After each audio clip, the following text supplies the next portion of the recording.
myself. My name, Nico Dekens, as stated. Some people might know me as the Dutch OSINT guy online. Why? Well, Dutch. I like OSINT and I'm a guy. My background is an all-source analyst at law enforcement for over 2 decades, and in that time I specialized in open source intelligence, especially covert operations. And I also like to teach and consult on open source intelligence. I last year shifted from law enforcement to being a project manager at Bellingcat. That's an online investigative research group, and I'm also the co-founder of the OSINT Curious project. So that's about me, but we're not here to listen about who I am. We are here to I think learn a little bit more on how operational security must be kept in mind at all times while conducting open source intelligence or doing online investigative research. The background on the term operational security is derived from the US military. It's basically a process to deny your adversary, to not see that information that could compromise your mission, you as a private person, or your mission case, or your company. So either one of those three should be either blurred out or you should be conscious about it at all times, not to let your adversary know things that they should not know. And immediately when we talk about this, I always have people coming up to me and say, well, hey, Nico, I do not have anything to hide because, well, so I shouldn't fear anything. In reality is, we all have something to protect or hide. For instance, your political preference, or maybe the amount of money you have on your bank account, as well as the codes to your debit card or credit card. Those are all things we want to protect or hide. Or maybe you want to protect your spouses from not being targeted because you do a high risk or high value job where, for instance, nation state actors might target you. Then you also need to keep OPSEC in mind. So my opinion is you have something to hide or at least protect. And why is OPSEC so important? Well, it's all about a thought process, in my opinion. It's about knowing your adversary and also knowing what risk your adversary might pose to you, your mission, or in general, what you are doing. So, for instance, if you are working at a large company like Shell, Nike, Mercedes, and you are developing new products, you want to keep those safe for adversaries, or maybe from being stolen by other parties trying to be earlier. So you want to know how well are my blueprints protected. But also you want to identify in what format that valuable information is to be found, because sometimes it could be a database, but sometimes it could just be a telephone number, which you could be social engineered off, or someone just might call you up just to confirm that it's actually you. So it could be anything. And when you're thinking of those unique identifiers, which could target you or make you and your company vulnerable, you want to think of what the impact would be if you are compromised. Say, for instance, they do steal those blueprints, or they do expose your fake account / synthetic identity or sock puppet, whatever you like to call it, when you're doing open source intelligence research. What's the impact to you as a private individual, as well as your mission, or maybe the company you are currently working for? So these are all things you need to think of before you start your own research project. Why? Because you can, they can target you too as an individual. I like to search on LinkedIn, for instance, and look for people who are in those positions within a company who will have access to all data or information of that company, just to see how much they are exposing on their profile page. And that could be things like their social security number, or maybe the place they are living and working.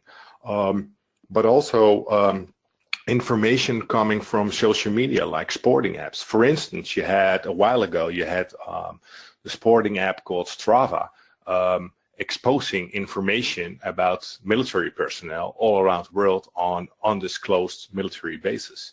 So you might want to think OPSEC-wise, is it necessary while I'm on a covert or a foreign mission to keep sharing my location through sporting apps at all times? Or is it necessary to show a picture on Instagram that I'm eating in a foreign country, which you can also figure out from another social media account of yours that you are a high-ranked military person or someone within a company who makes decisions on what to buy or not to buy.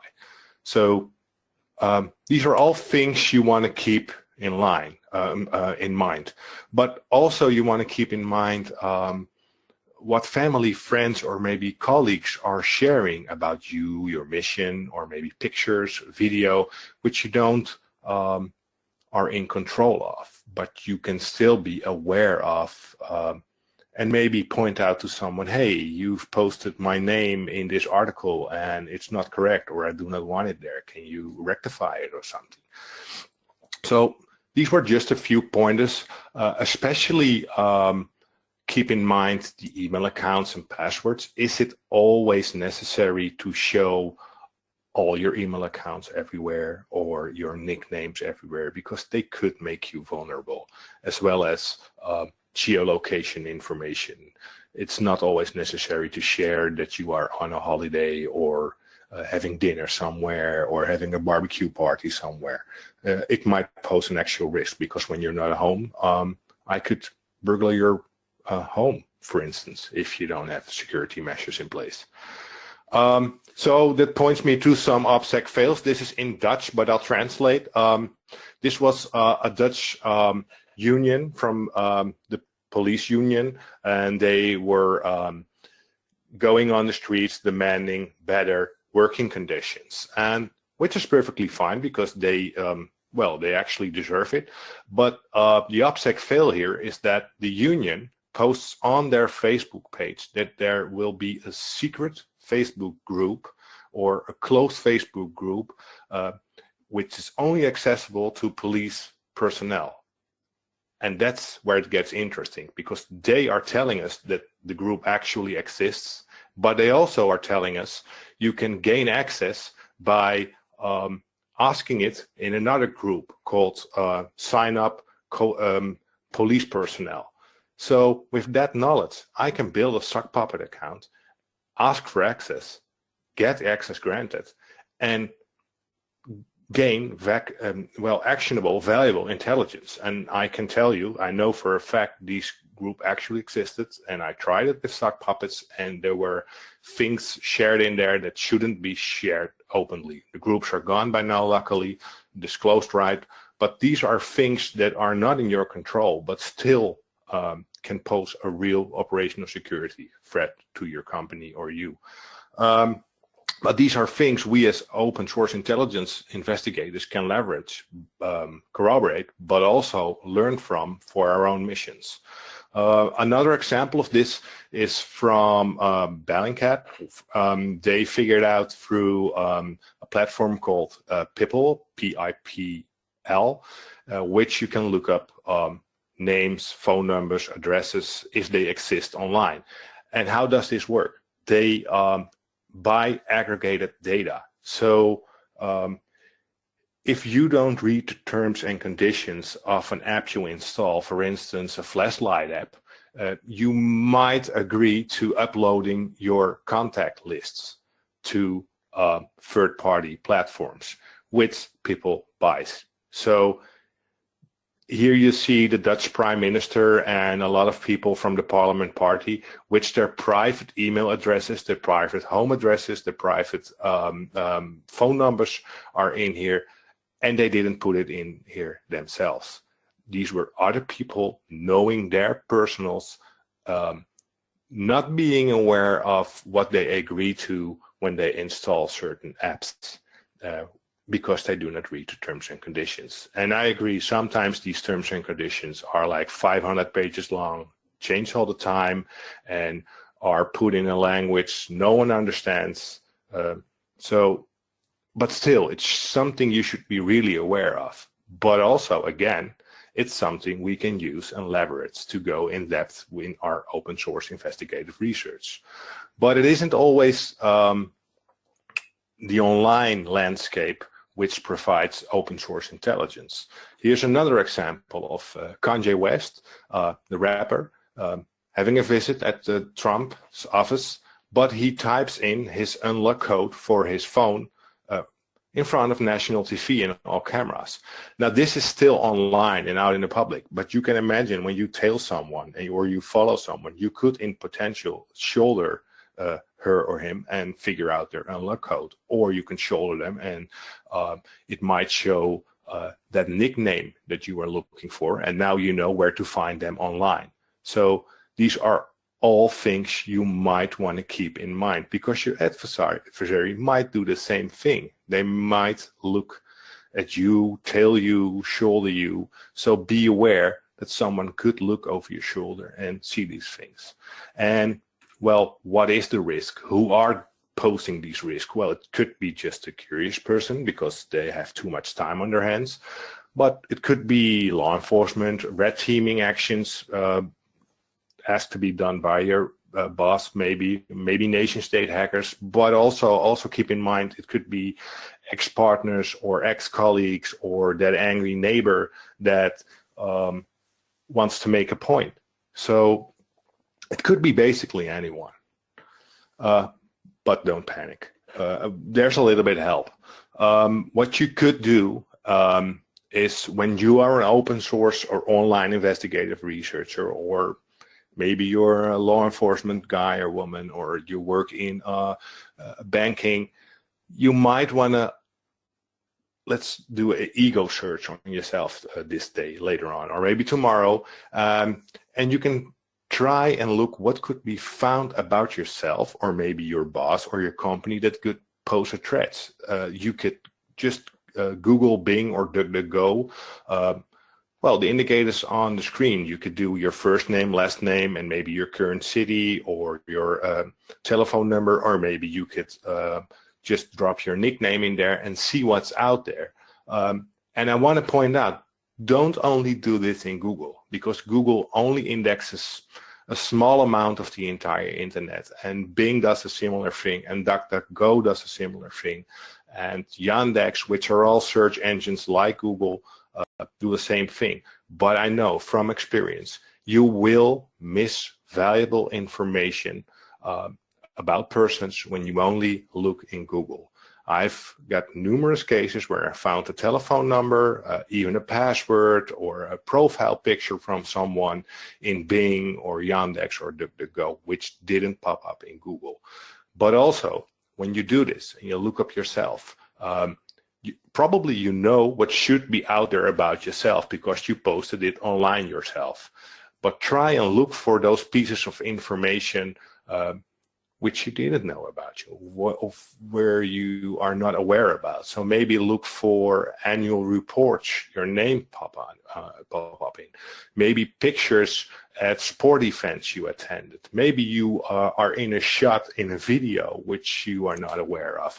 And keep in mind, with facial recognition becoming more and more and better,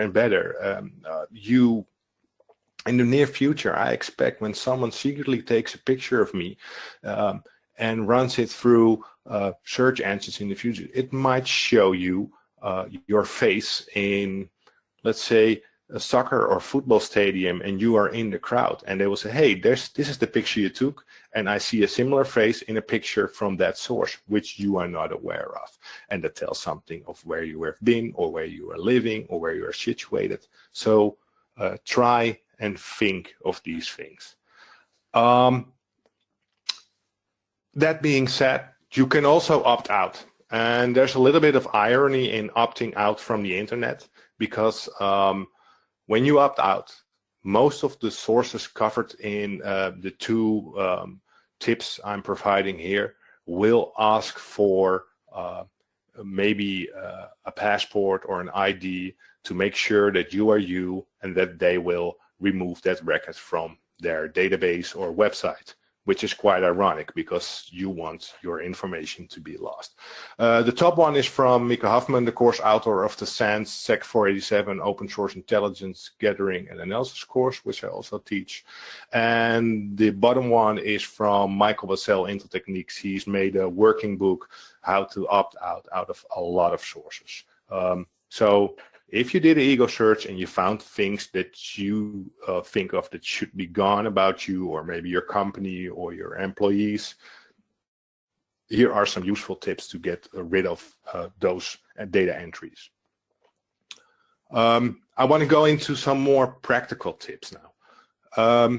Because your device, and that's what we use as open source intelligence researchers all the time, tells a story.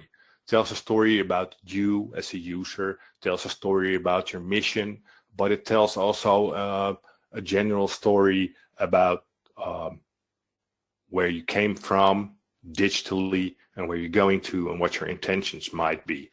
You might want to look at whoer.net or deviceinfo.me. Either one is fine.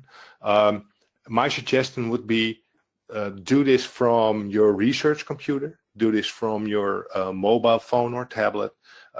Try several devices and just to see and be aware of what the other party, a website administrator, for instance, or a forum hoster might see about your device.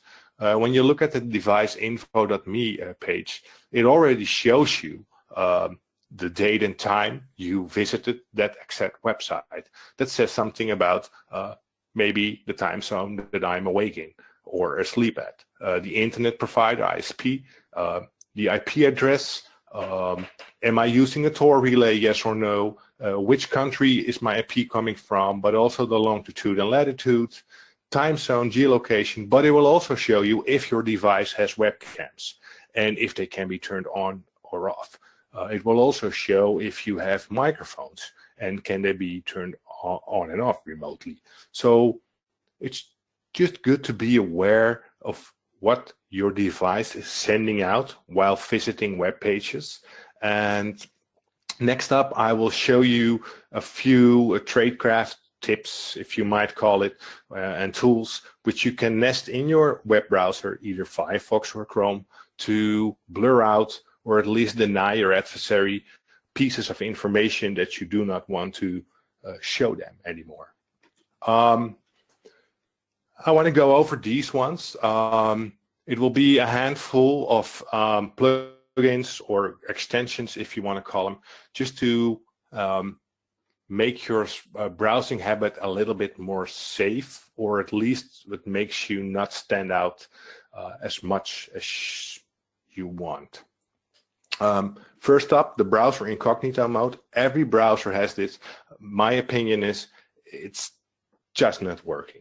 There are too many trackers nowadays which do not comply to the rules of the browser incognito mode. That you can turn it on, but in experience, it won't do that much. So nothing wrong with turning it on, but well, it doesn't help that much. Which I do think should be mandatory when you are doing open source intelligence research. You want to have a VPN turned on at all times. Could be either one. I would say go for the most trusted providers, which are well known. And yes, they will always get breached or hacked every now and then. They are a high value target. But it's better than no protection. And I think when you look at the free kind of flagged as trusted providers, you know from these that they will do their other best to keep you and your connection safe as long as you pay for it, right? And all it does is just deny your adversary to man in the middle your traffic and see what you are doing. But also you might want to install some browser extensions. All the extensions I'm discussing now are available for either Firefox or Chrome-based browsers. So it could be Chromium or Waterfox or whatever. Firefox and Chrome-based browsers. These add-ons, extensions will work on. HTTPS everywhere. There are still some websites out there which are not standard encrypted, and this enforces it. So it's basically another security layer, an encryption layer, which prevents eavesdroppers, well, basically technically eavesdroppers from reading sensitive information in transit. So say if you are typing your username and password, it cannot be intercepted that easy anymore when you install HTTPS everywhere. It basically does the same thing as a VPN does. It encrypts traffic going in transit. What I like to do, I also like to install Privacy Badger extension. Why? It blocks trackers. And I've got a handful of cases where I ran into cyber criminals using trackers to keep track of if they are being tracked. So say I'm a law enforcement guy investigating a cryptocurrency scamming group.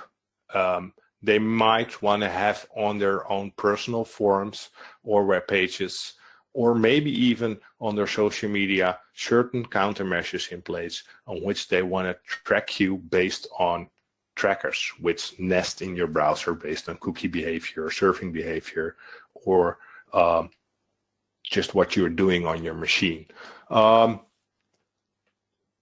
these blockers or privacy, let's say not evaluate, prevent me from being tracked devices can make your browsing experience a little bit unpleasant, because a lot of websites rely on trackers or cookies or cross-site scripting information to make the website work in general. So if something really doesn't work, you could consider disabling Privacy Badger for that specific site, but keep in mind, you immediately expose yourself to being blocked and maybe being exploited through your browser. Doesn't work all the time, but just keep it in mind. Same goes for uBlock Origin. It's in general blocks advertisements, but like I just said, there are malicious advertisements out there.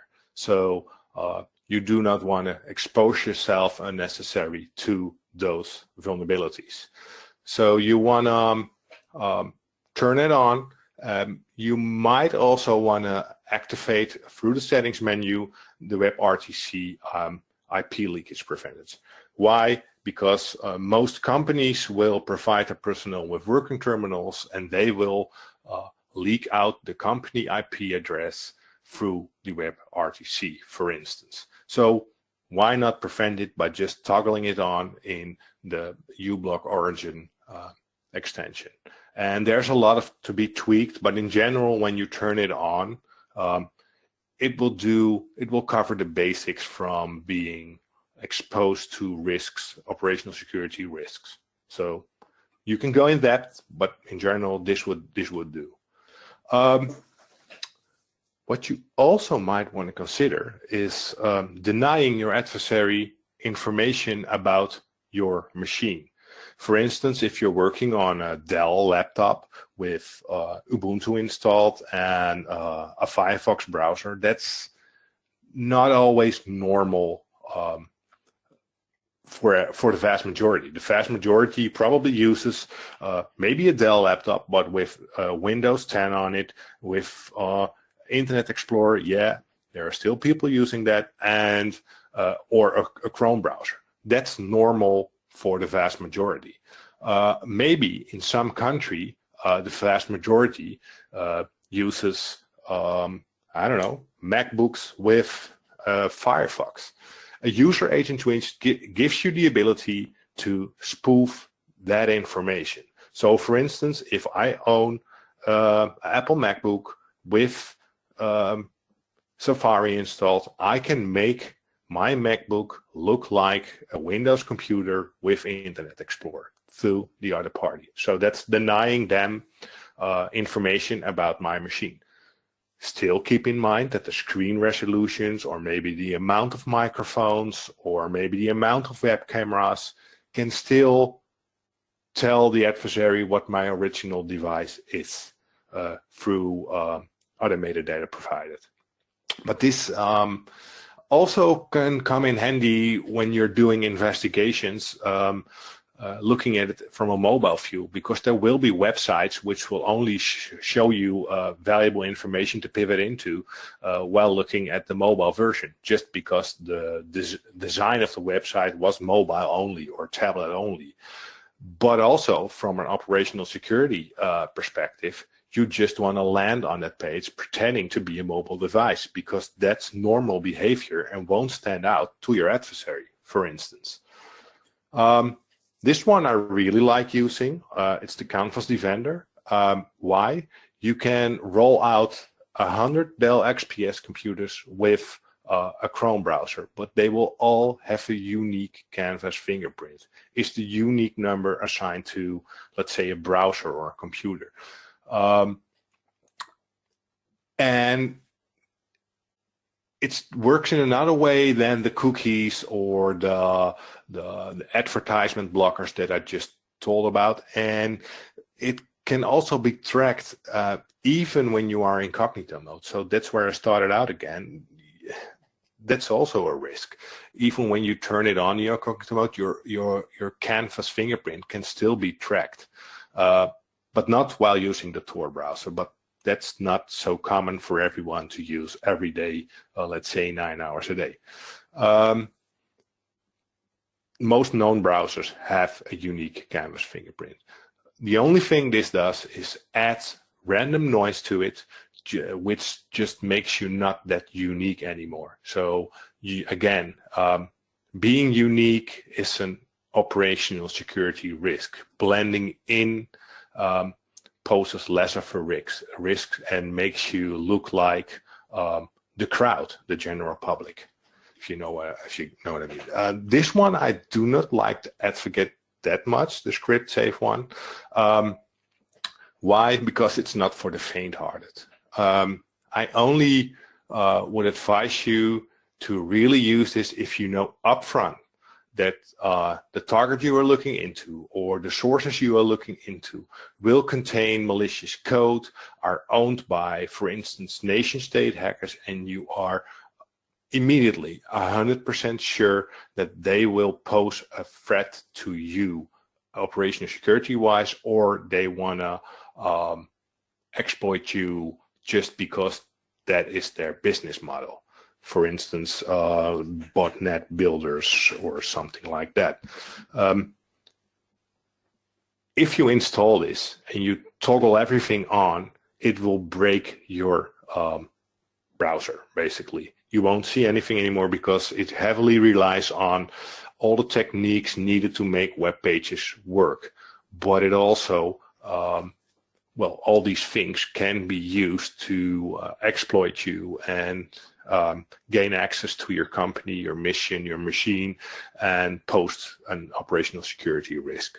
So my advice would be to maybe test this on a website you 100% trust and you know how it works, and then slowly tweaking and testing it, and maybe set it up in a test environment. If you're in a SOC doing searching on, let's say, malware builders or other hacker groups, you can test this. But probably when you are in this field, you already know a little bit about scripting and script safe. You could do like a 2-day training on script safe, just to make my point. So shifting from script safe, not from the faint-hearted, I also like to use extensions called Location Guard or Manual Location in Chrome. These are HTML5 geolocating spoofing apps. These can really help to make your device virtually be somewhere that you are not. For instance, I'm now near Amsterdam in the Netherlands, and I might want to place my computer virtually near a secret vicinity in, let's say, Germany or New York, and I know in that secret vicinity there will be people having lunchtime around 1 o'clock, and they will walk out their building and open their dating apps. So now I've got my dating app opened in my browser, I spoofed my location there, and now they can target me through a dating app. And posing a risk through a dating app is you want to be found, you want to date, so you overshare information. So this is how your adversary might exploit you. They might want to place themselves near your building. They might want to place themselves near, maybe, let's say you're riot police, and they want to make a point digitally and they want to spoof themselves there. Or you want to look them up in, let's say, a geolocation-based app yourself as an OSINT researcher. You might want to place yourself virtually near a riot to gain access to get video footage, which you can only see based on a specific location. So might come in handy, but can also pose a risk, your location. Some extra tips, which I will go over fairly quick, looking at the time spent already. Try to use two-factor authentication wherever you can. I would also try to advocate for a hardware token like a YubiKey, a Nitro key, or a Google Titan key, which is also a two-factor authentication, but a physical key which you control. I'd like to suggest that you store your most important passwords offline. I'd say in your mind, because your mind most of the time is the hardest to crack. If you don't like those things, you might want to store your passwords in a keyword manager, in a password manager. Well, advantage is that you only need to keep track of one password instead of hundreds. Golden rule, really golden rule. Do not reuse passwords ever. Just don't. There is no need to reuse a password. And for private use, this is just in general, not in specific for open source intelligence research. Try shifting from the normal search engines to a privacy-friendly search engine like DuckDuckGo, which does not track your surfing behavior or keep track of your interests. So just a general tip. But most importantly, you must think before you act at all times. I cannot stress this enough. If you do research online without priorly, truly sitting down, have a cup of coffee and think about the risks this specific case might pose to you, your mission, or the company, in my opinion, you are not suited to do open source intelligence. You must do this at all times because the risks are real and the threats are real. With doing that, you must keep correlation attacks in mind. And well, like discussed, the IP fingerprinting in connection with the browser fingerprint, or maybe your choice of words could expose you or your mission. So you might want to change your time zone settings if you are situated in New York, but you are doing research in Syria 9 days a month. And in those days, you want to have your time zone settings set to the Syrian time zone, or maybe the time that you are actually online, sitting physically behind your computer or laptop, you want to change those from office hours to the hours that your adversary might be awake, simply because they are in another time zone or other country. That also has to do with your digital fingerprint, but the choice of words and your behavior, your browsing habits, the patterns you use to browse websites can pose an operational security risk. As an example, you can think of, well, I can have a case. There was a case where there was this car dealer which was suspected of trafficking cocaine large amounts. And the investigators involved, the online investigators involved, had the mission to find out if the car dealer would move to another location, physical address with their company, or change phone numbers, mobile numbers. The idea was, from the online investigation, which is a good idea, to look up their contacts page and monitor that for a change in address, physical address of the car dealership, or change in contact phone number. The mistake that was made is that they only looked up this page between 9 till 5 government working hours.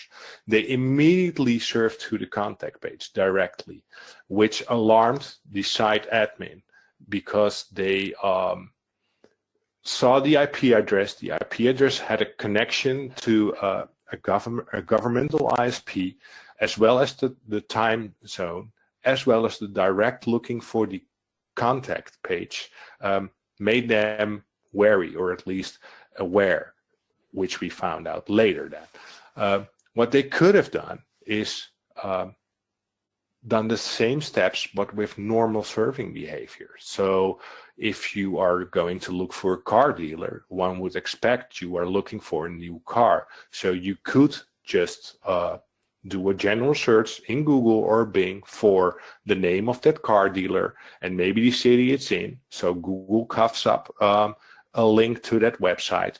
Then you click on it. So the website admin gets as referred that you came to that site through a normal surfing question. Then you would look at least, let's say, 2 or 3 cars listed as for sale, and click through the pictures, look through the specs, because that's what normal people do looking at the car dealer website. And then maybe as last step, go for the contact page, because then you look like someone who is interested in the car after looking to 3 or 4 cars, and you want to know where the address is. So that's a point I really want to make. You can obfuscate or blur out your machine digitally, but if you do not keep in mind the way you move online and the way you behave online, or use corporate language while you are in a gang banging group, for instance, you're doing it a little bit wrong, in my opinion. You should really think about what makes you stand out. You want to blend in, look normal at all times. So be mindful at all times. Also consider, is it necessary to use a VPN or Tor connection? Because again, it's about blending in. Maybe you want to use that refer changer or blocker. So sometimes you want to let the adversary know the last step you've taken in the search engine, but sometimes you don't. Sometimes you do want to spoof your browser by using the user agent, but sometimes you just don't, because you are looking into a group that already matches your device settings, for instance. Maybe you want to keep in mind that the connection that you are using, you want to make it look like it's a mobile connection and not a static IP address. These are all steps based on your threat level on that specific mission, or the knowledge you have about being compromised. Another tip, do never log into your Google account, fake account, whatever, because if it gets compromised by your adversary, they will know every click you made, every minute you were online, every search you have done, and they can learn about your previous search behavior, which could, in potential, if you use a certain sock puppet, not only for that specific mission, but you use it for general searching or research, you might expose your adversary to 10 other missions, and then you have a real problem. So there is no need to be logged in with your Google account to do research. And again, I cannot stress it enough. it's all about thinking before you act. No linking ever to your personal identity. Keep work and private separated. And what I mean by that, I come across people doing their best, setting up sock puppets, synthetic identities, fake accounts, whatever you want to call them, but still keeping too close to their personal identity, which makes it for some people easy to detect or guess that either sock puppet accounts are connected or they can tie them directly to you or maybe your company. So I would suggest keep it private. No, do not use your office Wi-Fi or wired connection unless it's a dedicated line which you are sure of, which cannot be traced back to your mission or your company based on the threat level. So if you are just looking on social media for information about, let's say, possible demonstrations coming up, the only party that will see that search is Facebook. So the risk of that search is based on an IP or Wi-Fi connection low. The risk still is that the adversary might get you as a friend suggestion based on your searches. So there are two operational security risks involved here. Do not work from office terminals unless they are dedicated, well, and no connecting or linking to your, let's say, employer-provided mobile devices. I've seen too many people out of ease or convenience or maybe laziness set up accounts using their working number as that backup number or authentication number, which immediately ties it to you, your company, and well, the risks could be huge once compromised. Because it's fairly easy to look up, let's say, a Facebook sock puppet account if it was connected to a mobile number, or let's say if you want to look up a Twitter account based on a mobile number and we connect it to your law enforcement or maybe your SOC number account of your company, the risks could be huge. So I think in general, when you look at operational security, it's all about maintaining a low profile. Blending in. So it's really important that you need to know your adversary. And how can you know your adversary? By studying how they manifest on a certain platform, but also by looking alive. Sleeping sock puppet accounts immediately stand out to people like me, but also to maybe a hacker group who is constantly aware of that people are looking into them. So maybe you want to look alive by showing activity, posting pictures, maybe acting if you have a certain hobby or visit certain places. These are things you can think of while maintaining good operation security, blending in, but not standing out. I think that's key. You want to be part of the crowd without standing out. But also, you need to have a story ready and a backup story, because maybe some of you people do covert missions and you need to interact with certain individuals online. You need to have a story. So what is your alibi if somebody reaches out or asks you questions, or in a debate online on a forum starts asking those questions which you find hard to answer? Well, if you have a story ready, that shouldn't be a problem. Just some pointers. So low profile, but be active, but do not stand out. And those things I already a little bit pointed out, and that also almost closes my webinar here. I really can't stress the choice of words are key in these things. So if you are looking into a hacker group, maybe you want to have some certain hackerish lead speak. If you are looking into white collar crime, you might want to have certain professional language which you want to use in your sock puppets accounts or maybe in chats. Your time zone settings or time online can tell your adversary and post an operational security risk, as well as your language settings. And with that being said, I want to thank you all very much for attending the webinar. I hope you learned a lot, and feel free to shoot me any questions. All right, thanks for that great presentation. We have a question or two ready for the Q&A. However, if anyone has a question for our presenter, please enter it into the questions window now. Our first one says, is it better to let legacy data simply be rather than risk additional exposure by going through the process for record removal? For example, providing a passport is perhaps more sensitive than an old phone number? Yeah, I think that depends on how what the actuality is of that risk that it poses. So, for instance, if you were talking about an old cell phone number which is not in use anymore, you might just want to leave it, or you might want to add noise to it by providing those platforms 10 other numbers which you just make up and don't exist. All right, thank you. Can you discuss setting up a virtual machine to do OSINT? Can I discuss it? Yes, I can, but that would be a whole webinar by itself.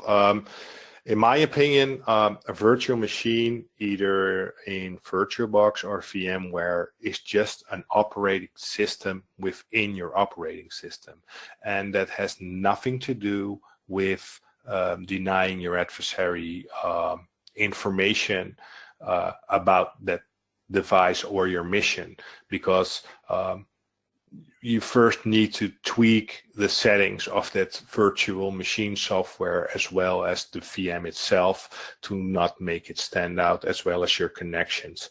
Yes, it's a good step to take let's say for each and every case, but to set up a VM all and tell it now, it would take me a couple of hours to really explain that to you. All right, thanks. Is it better to surf through a virtual machine coupled through VPN and Tor? Well, it depends, because if you end with leaving the internet through a Tor connection, you immediately stand out to certain website administrators, for instance, because all Tor nodes are known by now.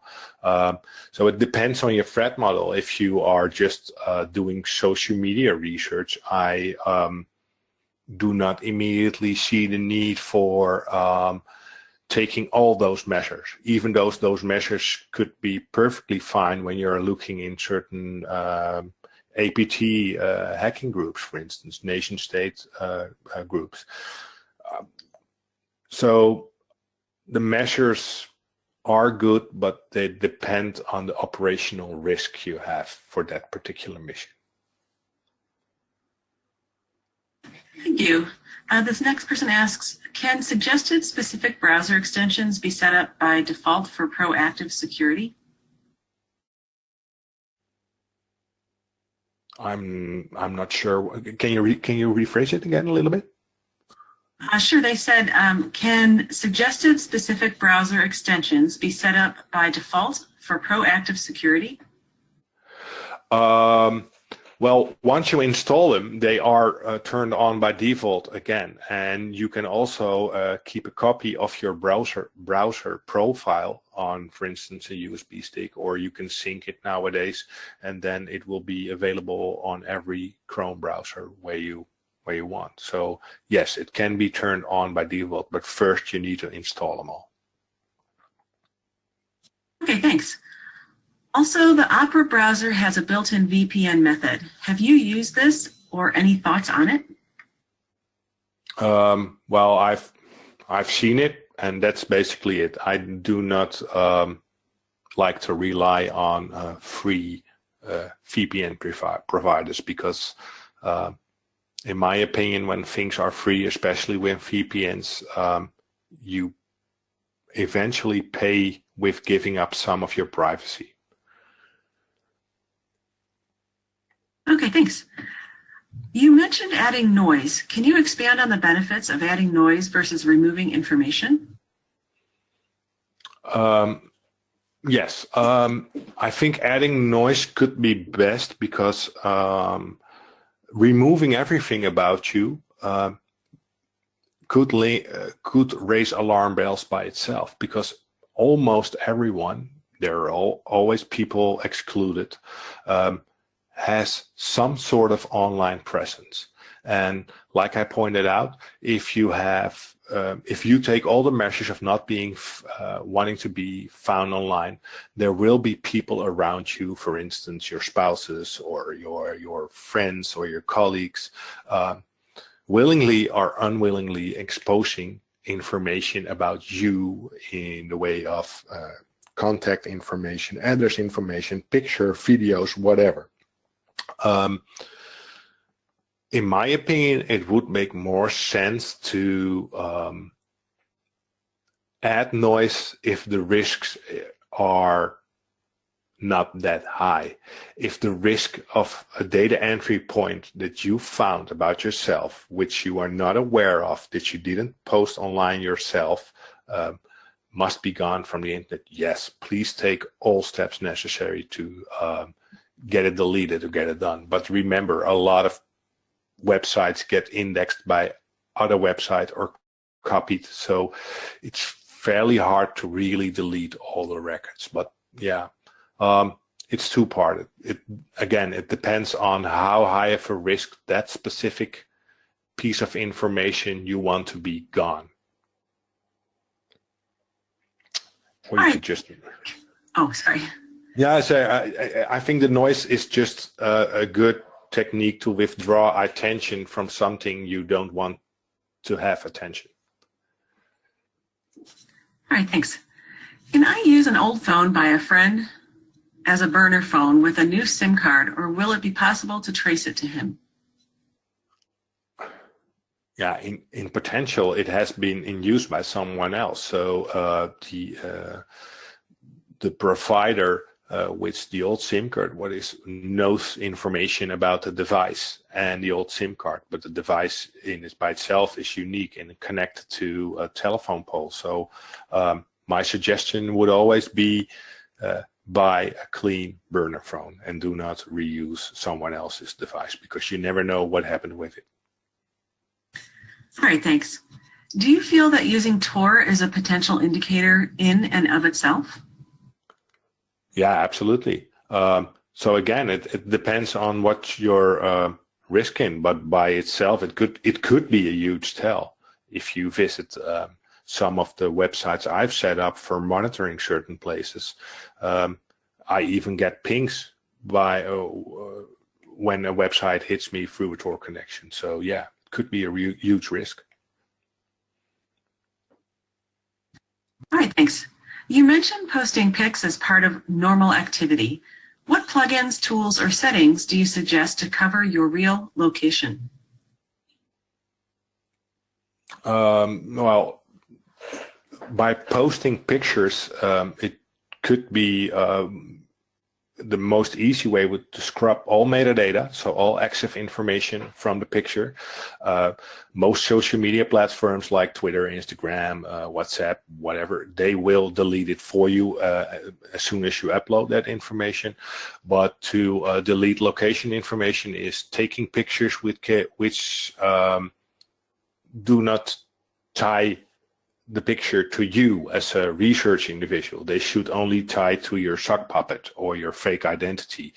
And so these pictures can be manufactured by good photoshopping or just lending pictures from the internet, knowing that your adversary may not be able to reverse image search you because that's not in their basic skill set yet. So I hope that answers your question, but a picture by itself should only tell something that makes your account look alive, and it should not necessarily be, let's say, a landscape picture or something. All right, thank you. My team performs OSINT for an enterprise. We are doing this from our business network and not attempting to hide our identity or actions. We are not concerned with the target identifying us. Is there risk in operating in this manner that we may be overlooking? Well, yeah, because even if you don't care that the adversary sees you or your device, they might get angry with you as an individual and try to maybe look you up or threaten you or subpoena you or something else. So that by itself could be a few things to consider why you want to deny the adversary that information. All right, thanks. Do you use one or more ad blockers at the same time, and why? It depends on the case I'm working. Sometimes I do not use any ad blockers at all, and sometimes I use one or two ad blockers at the same time. I've used 3 ad blockers at the same time, so if I recall right, even 4 at the same time. But that also has to do with me experimenting if one ad blocker is sufficiently blocking information that I want to have blocked. So it's a little bit more technical, but sometimes you want to look in a deeper level if information is being blocked, and you can only do that by comparing blockers and maybe come to the conclusion you need to run 2 blockers at the same time to get all the things blocked that you want to be blocked. Okay, thank you. Have you encountered encrypted DNS services such as Disconnect Privacy Pro? And what about Brave Browser? The first question, not that I'm aware of. And the second question, the Brave browser, yeah, I use it. It's not my first to go-to browser, but I use it from time to time because it's easier to use certain handmade, tailor-made extensions in there because it's based on Chromium. But also I like the speed of it every now and then. So yeah, I've used it. All right, thanks. Someone suggested to make your own blog with your name and fake stuff on it, completely different hobbies, names, phone numbers, etc. Would you say this is an okay method or too exaggerated as an effort? Depends on what you are trying to hide. So yeah, you could do it. Yeah, it really depends on if there already is information about you. Let's say this: you make one unique blog about you with pictures, your hobbies, your schools, universities attended, historical. So your really personal blog. But I, as a researcher or an adversary, can find historically 10, 12 different websites, resources, telling me other information that one particular that doesn't add up with your blog. So that's one source. So it's one source against 10 other sources. It wouldn't make sense, or at least it might raise some eyebrows to an adversary, for like, well, are we being tricked here or something? I hope that answer does make a little bit sense to the question. All right, we'll try and squeeze one last in before we run out of time. Someone asked, are there any groups or newsletters for OSINT?